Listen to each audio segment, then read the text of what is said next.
তাহলে আমি আমার দ্বিতীয় ভিডিও নিয়ে এলাম। এই দেখুন আমার ফুলের গাছ, এই দেখুন ফুল ফুটেছে।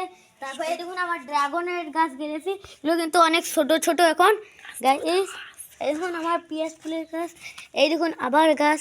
তারপরে এই দেখুন আবার ড্রাগন ফলের গাছ আমার এইখানে, কিন্তু আরও কিছু ড্রাগন ফলের গাছ আছে গাছ। দেখুন এগুলি আর কয়দিন পর এইটার একটা বেরোবে, এই ড্রাগন গাছটা বেরোবে। তারপর এই দেখুন একটা কড়ক হয়েছে। তারপর দেখুন মুরগা ফুলের গাছটা আমার আম্মু কিন্তু মাথার কাটি দিয়েছে। তারপর এই দেখুন গাছ এদিকে আবার মুরগা ফুলের গাছটা আছে। এই দেখুন গাছ আমার মুরগা ফুলের গাছ, এটি কিন্তু অনেক বড় হয়েছে। তারপরে গাছ দেখুন এদিকে দেখলে এগুলো আমার বুবু গেড়েছে, এই ফুলগুলো সেই সুন্দর হয়েছে। তারপরে এদিকে আরও একটা আছে, এটাও আমার বুবু গেড়েছে। তারপরে গাইজ আমার ভিডিও আজকে শেষ, তাইলে দ্বিতীয় পার্টের জন্য কমেন্ট করুন।